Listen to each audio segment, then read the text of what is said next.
We've all got our skills. We've all got our gifts. And then we form a team. We're all equal, created by God, but that equalness is not distributed the same way with each person. And the entire globalist plan is about stunting you and dumbing you down and keeping you from embracing and grasping your real potential. So we're going to lay it all out today. And we have some special guests joining us. I'll tell you about a little bit later. Got an international TV crew here arriving at the studio. Got Mike Adams and Nick Fuentes joining us because the Republican establishment's so scared of him. I'm going to find out why. And then we're also going to go somewhere in the last segment of this hour that just went live on Infowars.com. Special report, Antarctic mysteries tied to flat earth conspiracy theory. Now, I want to be completely clear. I do not believe the earth is flat. But because the people have been lied to so much, and they know they've been lied to now, most people don't know what's true. And they've done internal polls and national surveys. Hell, I spent $20,000 just a few months ago doing one for some legal issues to find out exactly what was going on. That's what we thought. And about 40% of people now officially question whether the Earth's flat or something else. It is? Okay, you know what? You want to have a vote on that? Let's have a vote on that. All right, is the Earth flat, actually? Yes, no. All right, we'll do this one here, okay, guys? Give me a second. And there you go.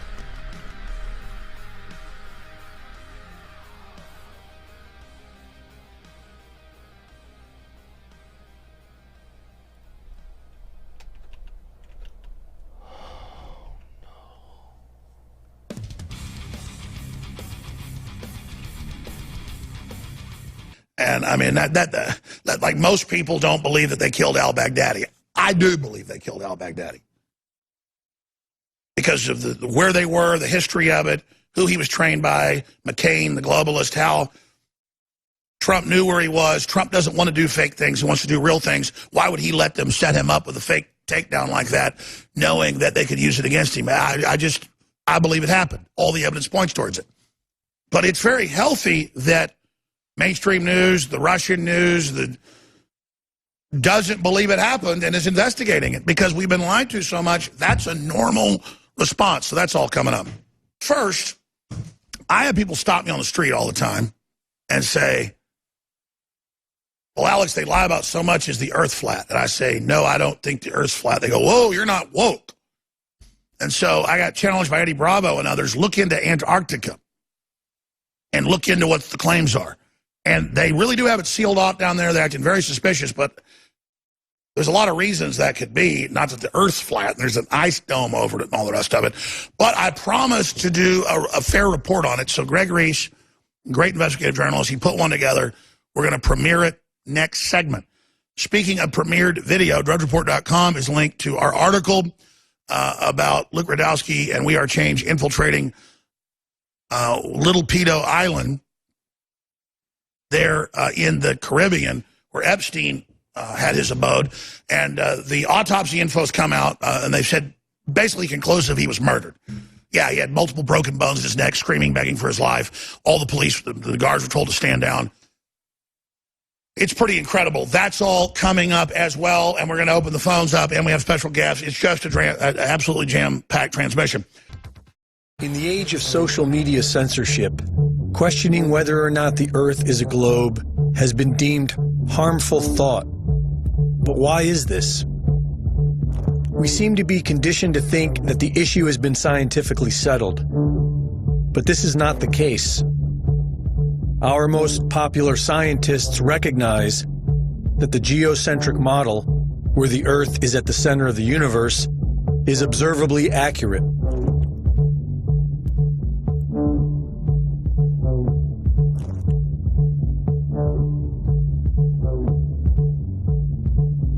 Edwin Hubble and Stephen Hawking went as far as to say that they reject the geocentric model not based on scientific reasoning, but rather because they find the thought of being at the center of the universe to be emotionally disturbing. Physicist George Ellis stated that you cannot disprove the geocentric model. You can only exclude it on philosophical grounds. The Michelson-Morley experiment in the 1880s proved the Earth was stationary, and Albert Einstein claimed this was a serious embarrassment and intended to disprove it with his relativity theory, but later admitted that he had failed to do so. We are conditioned to think that the heliocentric model is scientifically superior to the geocentric model. But when we apply scientific reasoning, we discover that this is not true. Contrary to popular thought, the scientific community has disputed the heliocentric model for centuries, such as the Earth's curvature.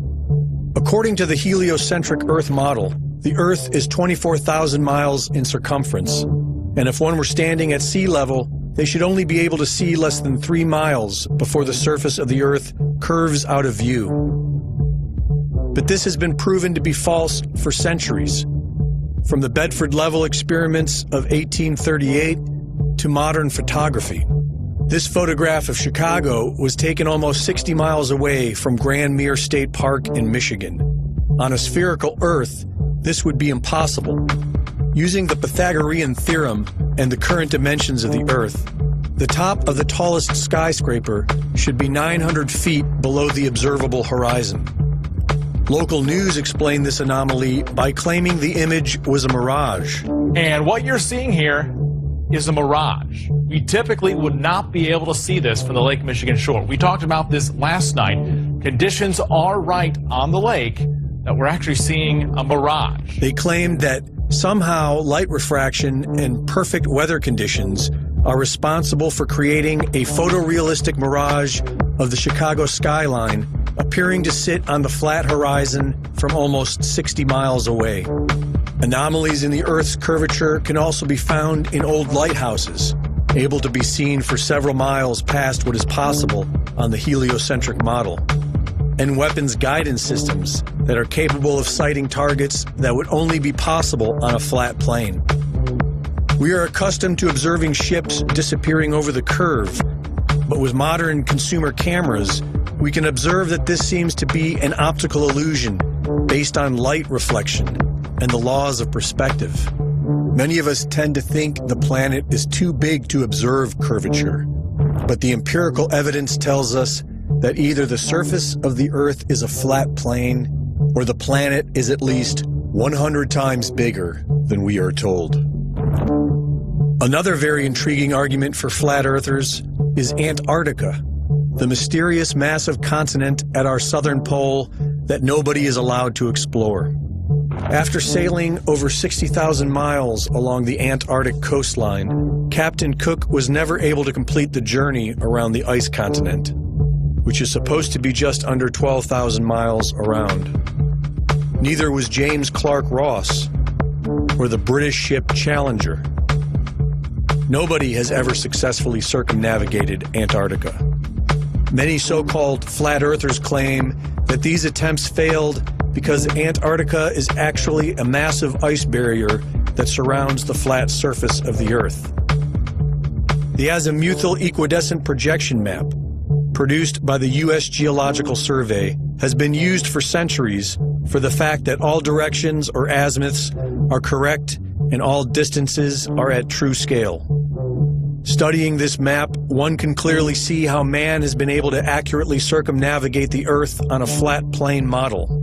And if it is in fact accurate, then it explains why after 60,000 miles, nobody has been able to completely circumnavigate Antarctica.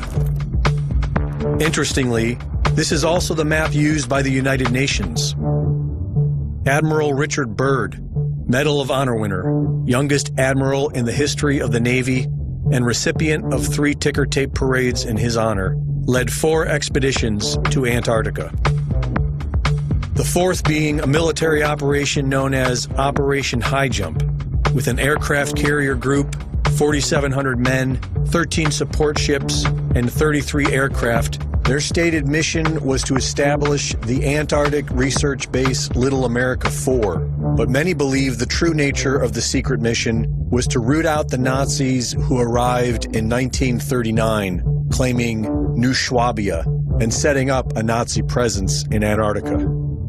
In 1954, Admiral Richard Byrd spoke on TV of an area bigger than the United States with valuable resources and announced a future of international exploration. Our very distinguished guest for this evening is Admiral Richard E. Byrd. Strangely enough, there is left in the world today an area as big as the United States that's never been seen by a human being. And that's beyond the pole on the other side of the South Pole from Middle America. We've found enough coal within 180 miles of the South Pole in a great ridge of mountains that's not covered with snow, enough to supply the whole world for quite a while. And I think it's quite astonishing that there should be an area as big as that unexplored. That's a tremendous So job. there's a lot of adventure left down at the bottom of the world. Admiral, do you hope to see that? I do. So I'm willing to say to you that there will be a number of expeditions that will follow, I think, year after year, at the bottom of the world, because the government has really become interested. But this never happened. In 1957, Admiral Byrd died in his sleep of a heart ailment at the age of 68. And on December 1st, 1959, all 12 countries active in Antarctica signed a United Nations treaty that outlawed all public travel south of the 60th southern parallel. This was the same time that NASA was formed. The world's attention was pulled away from exploring Antarctica and directed firmly on the moon. In 1962, a series of high-altitude nuclear tests was carried out by the United States. It was called Operation Fishbowl, which has caught the curiosity of many flat Earth researchers because the flat Earth model shared by the ancients was one where we lived within a sphere, upon a flat surface, and surrounded by a massive dome, like a fishbowl, or The Truman Show. In 2012, the secret lost diary of Admiral Richard E. Byrd was published, wherein Admiral Byrd allegedly claimed to enter a hollow Earth through a hole in the center of Antarctica and meet with an advanced alien civilization. The diary provides no evidence of being authentic, and many would suggest that it portrays the distinguished admiral as a crackpot and strange tales of Antarctica as fantasy. To this day, the public is strictly prohibited from traveling below the 60th southern parallel. Nobody has ever completely circumnavigated Antarctica, and airplanes are prohibited from flying over the icy continent. What are they hiding? There is now talk of investing trillions of dollars to explore Mars. Why not Antarctica? If sharing videos about flat Earth is harmful, why not put it all to rest by circumnavigating Antarctica, documenting everything, and prove that the Earth is a spinning globe? For Infowars.com, this is Greg Reese. And again, I do not believe the Earth is flat. I do not believe the Earth is the center of the universe. But I do believe in free speech. And YouTube, Google, Facebook, they're all banning videos that ask those questions. That's a big problem. And the fact that so many people think we're being lied to about the nature of the universe and the planet is a whole nother issue. I'll talk about it more when we start the next hour. Then I'm going to get into what's currently happening geopolitically.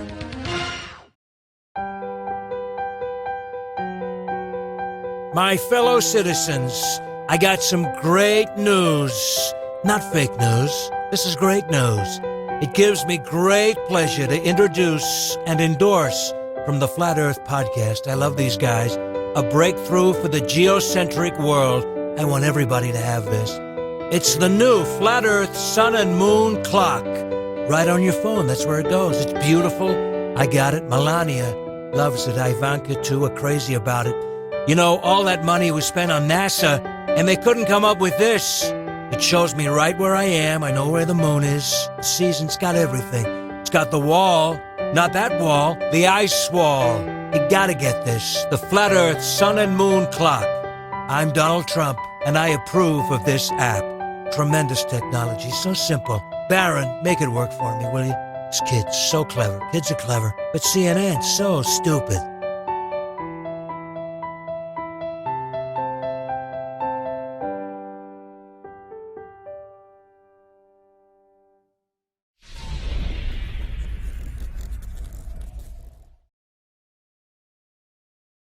It's Alex Jones, coming to you live from the front lines of the Infowar. Just covered something that I've never really talked about in 25 years on air, except a few times Eddie Bravo's been here. And I don't ridicule Eddie Bravo for believing the world's flat or that it's in a domed space station. He has a right to believe that. He's a friend of mine. He's a nice guy. He's a smart guy. And, you know, he points out a lot of things that are very, very interesting.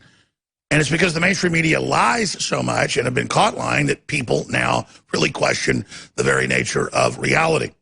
But if you want to see the full special report and share it, special report Antarctic mysteries tied to flat earth conspiracy theory. And I use the establishment's term, conspiracy theory, as a jab because mainstream media says that I believe the earth is flat. People walk up to me on the street and they go, "You're a Russian agent. You believe the world is flat," and gay frogs. Or they say Sandy Hook at me. And I go, yeah, I question Sandy Hook.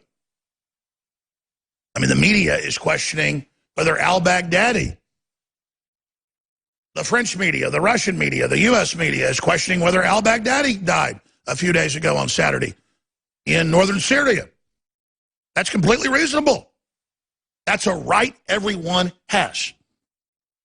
I tend to believe al-Baghdadi died. He'd worked for Hillary, he'd worked for Obama, he'd worked for John McCain. Type in al-Baghdadi photograph with McCain. That's been out 8 years. And he was protected by the deep state to go and destabilize countries, and then he ended up falling out of favor when Trump came into office, and now Syria has been cleared out except that last area, and he's been killed. He's dead. And Trump doesn't put out hoaxes. Trump doesn't want to put out a lie where he can get caught putting it out by deep staters all around him, just desperate to make something up. That's why I believe al-Baghdadi died, or at least they killed somebody and videotaped it and told the president that's what they did. You know, that is a possibility. But we did expose that bin Laden had been dead for many, many years, just how they would roll that out later. And that is a fact. And then the 23 Navy SEALs were blown up a week later, all packed on a helicopter, who'd been part of that mission. The helicopter was flown out and just blew up.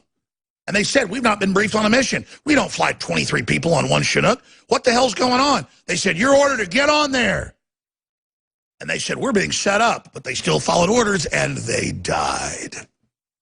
Just like Joan Rivers died. Because she talked about Obama being gay and Michelle being a tranny. She was dead very, very soon. Now, these are the questions people ask. Just like I said, I think they killed Epstein. I said, I think they'll kill Epstein. And then they all saw the guards told to stand down, new guards brought in, the cameras turned off, they hear begging, yelling, screaming, and then I said, I bet they broke his neck. 2 bones in his neck broken. And now the coroners come out and said, it's murder. We'll cover that when we come back. Oh, speaking of Epstein, footage has emerged. It's on Infowars.com. It's linked on DrudgeReport.com. James Luke Radowski went on Little St. George, Pedo Island.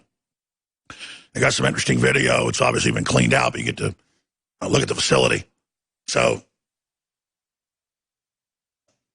that's real journalism right there, something that the cowardly mainline journalists today don't do because they're not journalists. You know, in the old days, you snuck in Bohemian Grove, you snuck on, I mean, that's the kind of stuff I've done. That's real journalism, but they don't do that nowadays, so it's up to citizen journalists to go out and do it as well. But again, the media has such little credit, and people don't believe the system so much that a large percentage of people don't believe the spherical Earth situation. Hell, the head of Bank of America a few years ago said he believes everything's a simulation and fake. Upwards of half of Silicon Valley execs think it's a simulation. They think nothing's real, but that's okay. Joe Rogan thinks he communicates with aliens on DMT. I say that's kind of weird, and I'm the kook for saying they're demons, not aliens. Demons, aliens, interchangeable. See, I don't take the DMT and talk to the aliens, so I'm the crazy one.